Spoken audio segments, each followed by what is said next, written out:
in the league.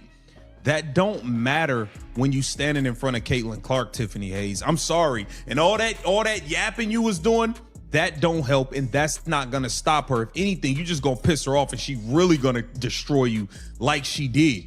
That's all that was. Don't try to say, oh, it's because of us and no one else. Nah. There is no defense for somebody pulling up from half court. There is no defense for that. There's nothing you could do. There exists an unwritten commandment etched into the bedrock of elite professional sports. A brutal truth that only the most arrogant and self-deluded defenders dare to dismiss. Never, under any imaginable scenario, do you wake up a once-in-a-generation predator. You don't antagonize the executioner. You don't taunt the assassin.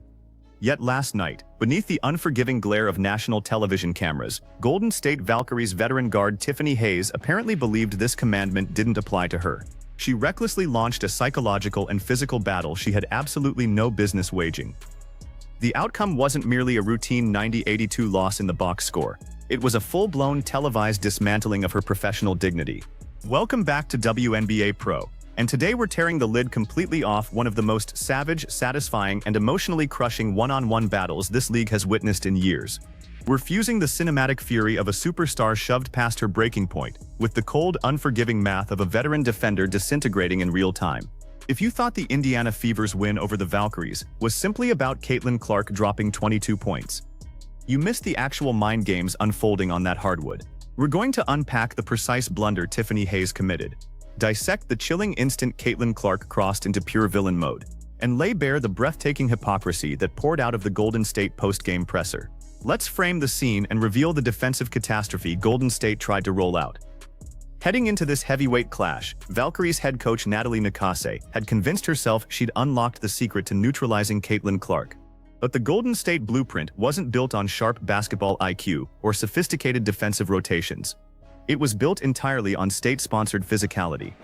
The scheme was painfully obvious. Yank her jersey, restrict her movement, scratch, grab, and commit borderline flagrants every single time she tried to weave through a screen. For the opening few minutes of the first quarter, the Valkyries actually pulled off their brutish throwback game plan. Then came the spark. The exact disastrous instant Tiffany Hayes made the most ruinous choice of her entire career. Hayes taking it to the rack here. Tiffany Hayes taking it to the rack on Caitlin Clark. Starts clapping in Caitlin Clark's face. Takes it to the rack on Caitlin Clark. Starts clapping in Caitlin Clark's face. Jaws at her right after. Jaws at her right after. At this point, do you know what Caitlin Clark said? Around the 3-minute mark of the opening frame, Tiffany Hayes muscled her way through a physical drive at the rim over Caitlin Clark. Nothing remarkable, just a basketball play. But rather than calmly retreating on defense like any seasoned professional would, Hayes let her veteran pride completely take the wheel. She wheeled around toward Caitlin Clark, invaded her personal bubble, and began aggressively clapping right in her face. She talked. She tried to physically and emotionally rattle a player who has built her entire existence on annihilating anyone foolish enough to disrespect her between the lines. Tiffany Hayes believed she was asserting dominance. What she actually did was throw a perilous, one-way switch inside the mind of the most lethal offensive force this sport has ever produced. As one famed basketball voice once memorably put it, they woke a monster. They roused a fully unhinged, absolutely terrifying monster. You want a player of Caitlin Clark's stature to remain serene. You want her loose, comfortable, content to operate within the offense's natural rhythm. The very last thing you ever want is to summon the cold-blooded Mamba mentality killer dwelling inside her. But Tiffany Hayes clapped in her face, and Caitlin Clark snapped. She entered absolute, undeniable demon mode. This was no longer just another regular season contest. It transformed into a personal mission of public humiliation against Tiffany Hayes. The payback wasn't merely swift. It was a clinic in mental destruction. Not only did Caitlin Clark shoot it over her, she shot it over... Take a look at this. Take a look. She shot it over her and takes like an extra step and a half in Tiffany Hayes' direction to let her know you ain't shit.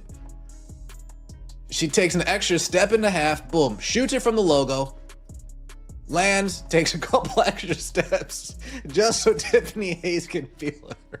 And lets her know, yeah, you ain't shit. You ain't shit. Oh yeah, that's right. It's just me and you. Game, yeah, like, game on. Now fast forward to the defining moment of this entire showdown. Caitlin Clark pushes the rock up the floor. She finds herself one-on-one against Tiffany Hayes. Clark waves off any screen. She isn't looking to dish it. She calmly strolls right up to the logo, a full 33 feet from the hoop, and rises up for a deeply contested triple right in Tiffany Hayes' face. The ball slices clean through the bottom of the net. But what unfolded in the seconds after that shot is what truly obliterated Hayes' belief in herself. Clark didn't just drain it and retreat. She landed, took an extra deliberate stride and a half straight toward Tiffany Hayes, and unleashed pure, unfiltered venom into her face. She made it crystal clear that Hayes had no chance of stopping her. She made it crystal clear that the clapping had been a colossal blunder. She stuck her tongue out. She planted her flag of absolute dominance on national television. And she wasn't done. Later in the same game, Clark spotted Hayes guarding her again out on the perimeter. Clark reached into her arsenal, unleashed a vicious Kobe-style step-back jumper, and absolutely roasted Hayes' flimsy defensive effort. Clark was carving her up, possession by possession. She was actively dismantling her spirit in real time. But don't just take my word for any of this. We have to keep our analytical integrity airtight. We have to examine the unforgiving, undeniable numbers behind Tiffany Hayes' meltdown. Before she made the catastrophic error of clapping in Caitlin Clark's face, Tiffany Hayes had opened the game shooting a flawless 4 for 4 from the floor. She had her rhythm, she had her swagger, but the exact moment Clark buried that logo bomb, stepped into her chest and began relentlessly running her mouth, Tiffany Hayes completely came apart. She collapsed like a flimsy patio chair. She crumbled like an old dry cookie. After her perfect 4 for 4 start, Hayes shot 3 for 9 the rest of the night, a miserable 33%. Her entire offensive game devolved into desperate, panicked hero ball. When she got switched onto Clark on offense, she frantically tried to attack the rim to rescue her wounded pride, and ended up flinging absolute trash at the basket. Layups clanging off the backboard. Layups bouncing off the stanchion, completely missing the rim entirely. She was utterly shattered, physically and mentally, by a 24-year-old point guard who simply refused to be pushed around. They're pissed. They're hit. Tip, before she even sat down, they're never going to start calling the fouls on her. If they did, she would never get to play the game. And this goes both ways. If you're going to be doing this, if you're going to be doing this on offense with the forearm, don't complain. If you're going to be doing this on defense, grabbing and scratching and clawing, don't complain. But the true crescendo of this whole saga didn't unfold on the court. It unfolded inside that post-game press conference room, and it laid bare the staggering, embarrassing hypocrisy festering inside the Golden State Valkyries organization. Tiffany Hayes settled in behind the microphone, visibly seething, practically choking on her own bitter tears, and immediately launched into a tirade about the officiating. Before the presser had even formally started, she was overheard whining that the refs simply wouldn't whistle fouls on Caitlin Clark. Hayes flat out declared, "They're never going to start calling fouls on her, because if they did, she would never get to play the game." Just sit with the pure, unfiltered absurdity of that sentence for a moment. The Golden State Valkyries' entire documented defensive scheme was built on physically assaulting Caitlin Clark from tip to buzzer. They grabbed her, they scratched her, they clawed her, they obstructed her movement every single second she was on the hardwood.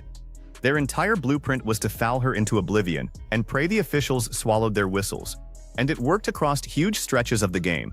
Yet Tiffany Hayes had the sheer gall to sit before the cameras and weep, because Caitlin Clark occasionally extended a forearm to carve out space on offense.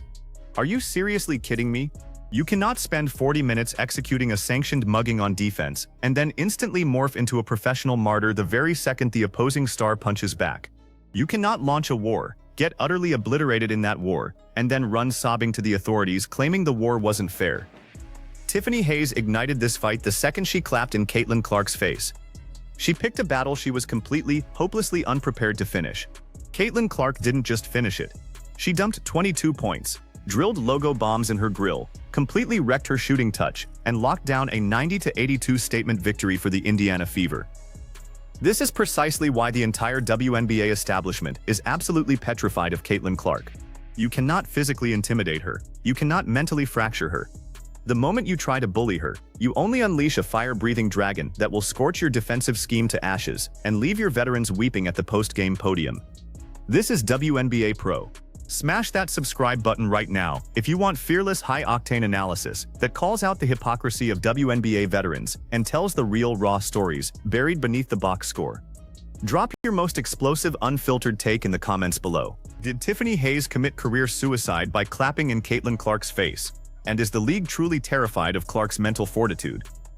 I want every honest basketball opinion in that comment section. Hit the notification bell because the Indiana Fever are officially on a warpath. The establishment is panicking, and we are chronicling every shred of the wreckage. We'll catch you in the next one.